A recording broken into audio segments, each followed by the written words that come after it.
शिवोऽहं शिवोऽहं शिवोऽहम्। ओम कृष्णाय वासुदेवाय हरये परमात्मने प्रणतः क्लेशनाशाय गोविंदाय नमो नमः। गोविंदाय नमो नमः। ओम सच्चिदानंद रूपाय विश्वोत्पत्त्यादि हेतवे तापत्रय विनाशाय श्री कृष्णाय वयं नमः। श्री कृष्णाय वयं नमः। ओम अखंडानंद बोधाय शिष्य संतापहारिणे सच्चिदानंद रूपाय तस्मै श्री गुरवे नमः। तस्मै श्री गुरवे नमः। पूर्व प्रसंग में आप श्रवण कर रहे थे, जो विद्या अंत काल में काम न आए वह विद्या विद्या नहीं है।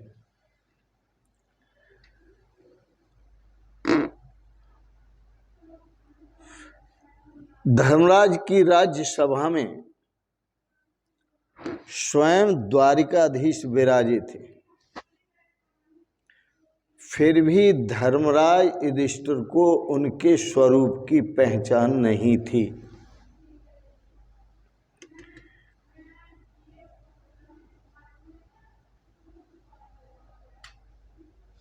भगवान श्री कृष्ण कहते हैं, मैं माखन चोर हूं। धर्मराज युधिष्ठिर से कहते हैं, मैं माखन चोर हूं।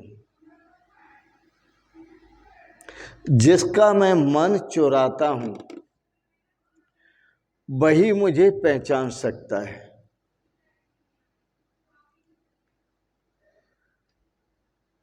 भगवान श्री कृष्ण गुप्त ही रहना चाहते थे। वह अपने आप को राज्यसभा में प्रकट करना नहीं चाहते थे।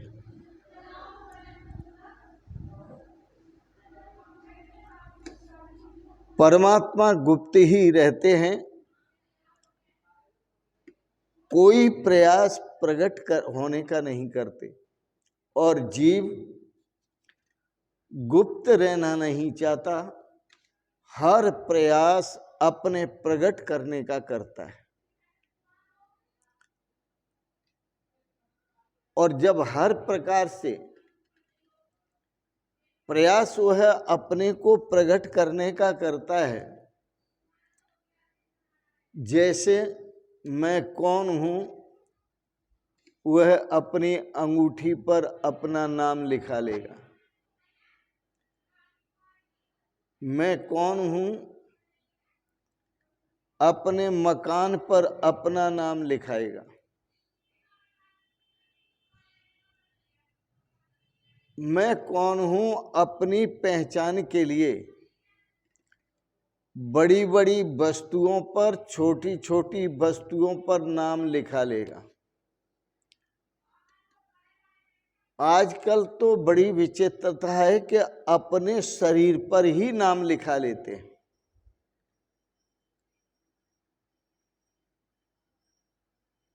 लेकिन विचार नहीं करते कि शरीर पर नाम क्यों लिखाता है तू। क्या यह शरीर हमेशा रहने वाला है जो तेरे नाम को दूसरे पढ़ते रहेंगे? तू कितने दिन जीने वाला है?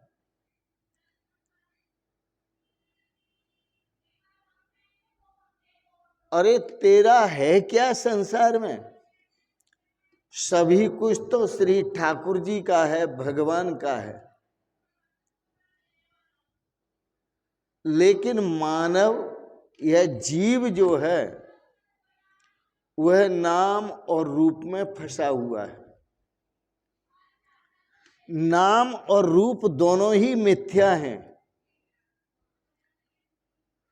लेकिन नाम और रूप में जो व्यापक है वही परमात्मा है।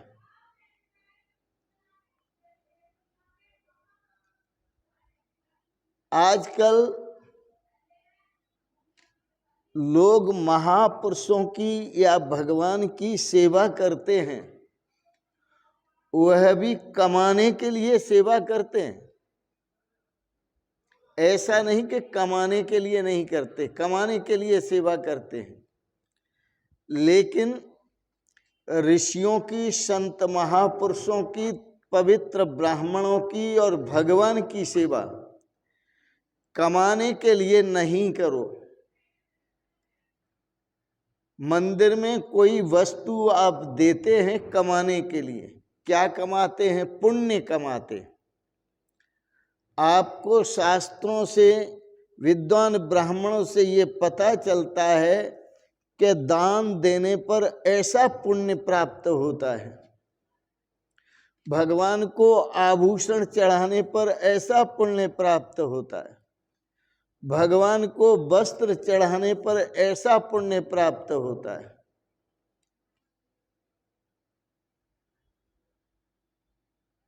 तो आप पुण्य के लिए करते हैं, लेकिन याद रखना, जो आप अपनी प्रसिद्धि करते हैं, जगह जगह किए गए पुण्य को आप बैठ करके कहते हैं, अपनी प्रसिद्धि करते हैं कि मैंने साहब भंडारा किया, मैंने श्रीमद् भागवत की कथा कराई, मैंने अमुक दान दिया, अमुक सेवा की, लेकिन यह बात याद रखने की है, मुंह से गायन करने पर अपना पुण्य क्षीण होता है। अति प्रसिद्धि अपनी पुण्य का क्षय करती है।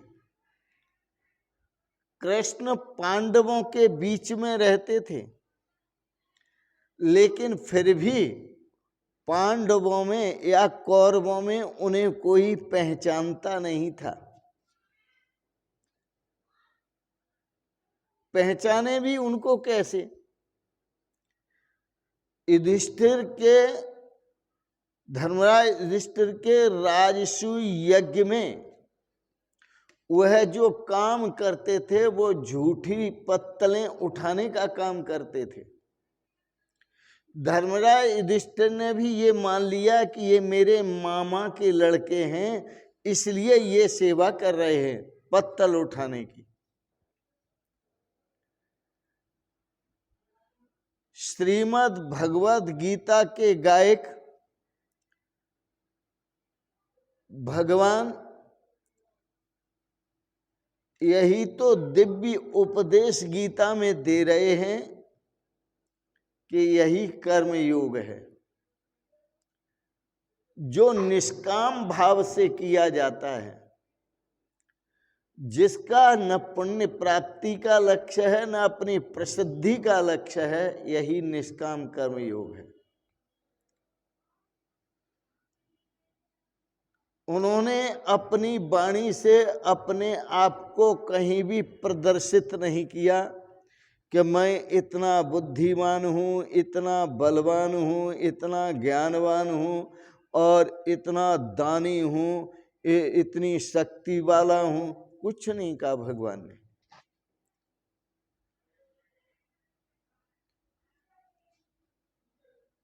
निष्काम कर्मयोगी भगवान श्री कृष्ण पहले स्वयं हैं, फिर आपको निष्काम कर्मयोग का उपदेश देते हैं। प्रभु ने धर्मराज युधिष्ठिर से कहा, महाराज अपने यज्ञ में थोड़ी सी सेवा दे दो, मैं भी सेवा करूंगा, सेवा का अवसर दीजिए। कुछ नहीं तो मैं झूठी पत्तल ही उठाता रहूंगा। भगवान श्री कृष्ण अपने को छुपा रहे हैं।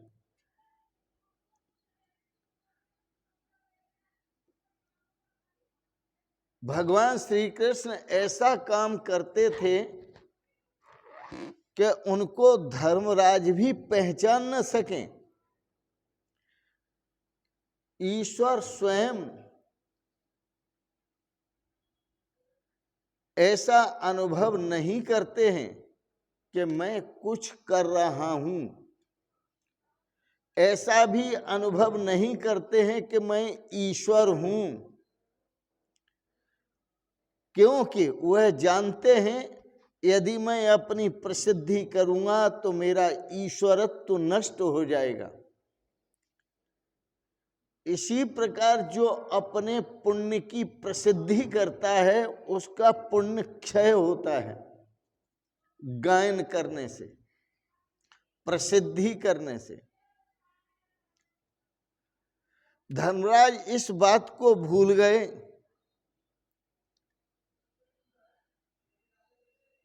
अपने राजसी यज्ञ में, इस बात को भूल गए थे कि कृष्णस्तु स्वयं भगवान, भगवान कृष्ण स्वयं भगवान हैं, परमात्मा का स्वरूप हैं। अतः वो कहते थे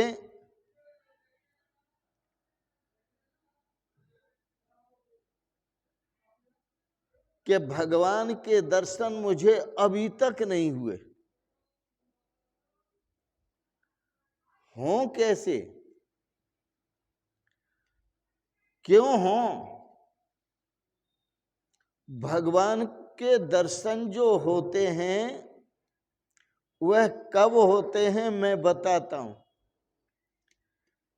भगवान कहते हैं धर्मराज मैं माखन चोर हूं,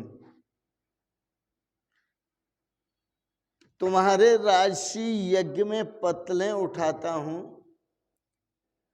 ब्रज की गलियों में माखन की चोरी करता हूं, मैं माखन चोर हूं। भगवान अपने को माखन चोर बता रहे हैं।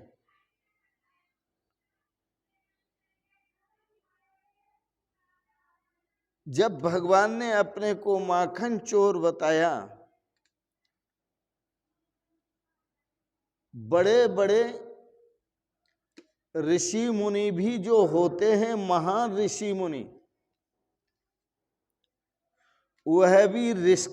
वह भी संत महापुरुष, सतगुरु महापुरुष निष्काम होते हैं। याद रखना मेरी बात को। जैसे भगवान आपसे कुछ नहीं मांगते, ऐसे ही संत महापुरुष, तत्वज्ञानी महापुरुष, ये ऋषि महर्षि जो आपको ज्ञान देते हैं, तत्व ज्ञान देते हैं, परमात्मा के स्वरूप का बोध कराते हैं, इसके बदले में वो दक्षिणा नहीं मांगते आपसे। भगवान भी निष्काम हैं, ऋषि मुनि संत महापुरुष भी निष्काम हैं।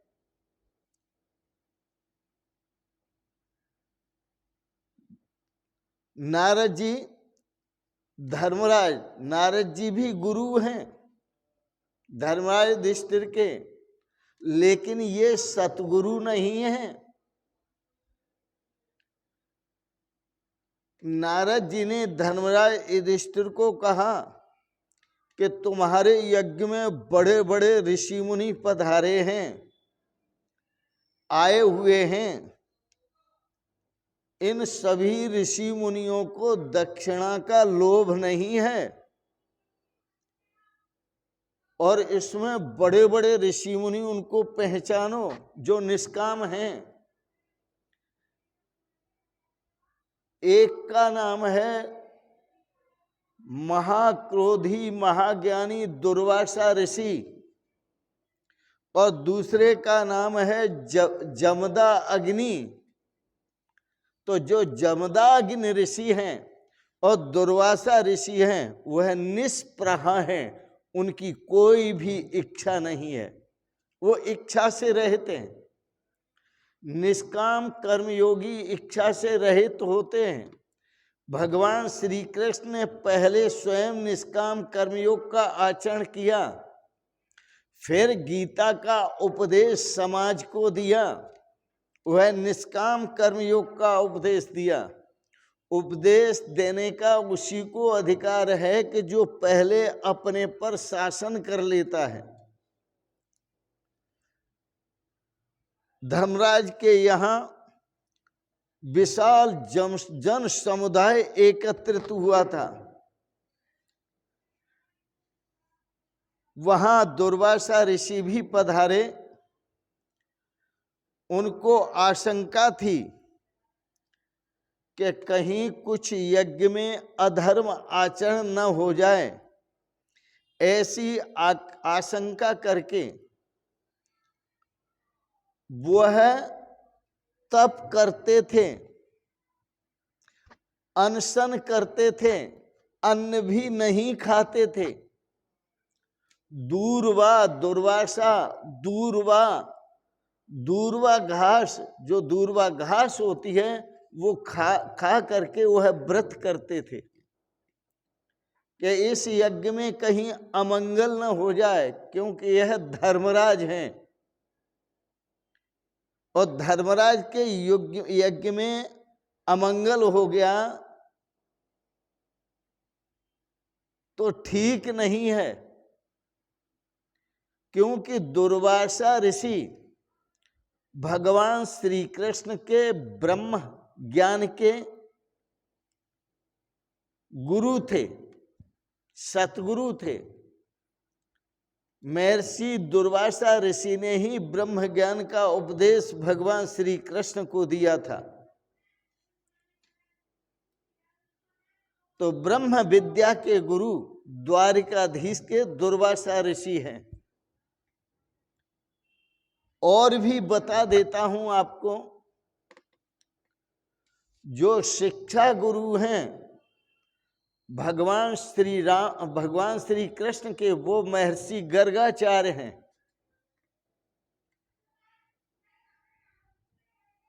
गर्गाचार्य ने संस्कार किए हैं, कुल गुरु हैं।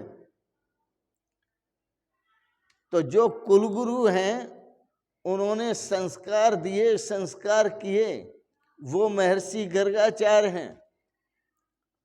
और जो शस्त्र विद्या के गुरु हैं भगवान श्री कृष्ण के, वो महर्षि संदीपनी हैं, जिन्होंने शस्त्र संचालन की विद्या पढ़ाई और सिखाई। और जो ब्रह्म विद्या के गुरु हैं वो महाक्रोधी महाज्ञानी दुर्वासा ऋषि हैं। भगवान होने पर भी 3 गुरुओं की शरण ली है। वह समाज को मार्गदर्शन करते हैं। गुरु बिन होए कि ज्ञान, यदि जीवन में संस्कार डालने हैं तो बिना गुरु के नहीं पढ़ते। यदि शस्त्र विद्या का संचालन करना सीखना है तो बिना गुरु के नहीं सीखा जा सकता। यदि ब्रह्म विद्या प्राप्त करनी है, ब्रह्म परमात्मा का बोध करना है, तो बिना सतगुरु के नहीं हो सकता। यह मार्गदर्शन समाज को किया और कहा, सतगुरु शरण लीजिए भाई, जीते जीव नरक नहीं जाई। सतगुरु की शरण लो, ब्रह्म विद्या का उपदेश श्रवण करो और परमात्मा के स्वरूप को जानो। परमात्मा के स्वरूप को जानने में, पहचानने में, अनुभव करने में ही आपका कल्याण है। इसी में आनंद है, इसी में प्रेम है, इसी में रस है, इसी में शाश्वत सुख है, शाश्वत शांति है। इन शब्दों के साथ ही इतना कहते हुए वाणी को विराम देते हैं। आप सबके प्रति नित्य नई शुभ कामनाएं करते हैं। भगवान आपको सपरिवार अपने परिकर सहित सदा स्वस्थ और सुखी रखें। आपकी प्रीति, आपका मन अपने चरणों में लगाएं। इन शब्दों के साथ ही आपको बहुत बहुत शुभकामनाएं, बहुत बहुत आशीर्वाद और बहुत बहुत प्रणाम प्रणाम प्रणाम। शिवोहम शिवोहम शिवोहम।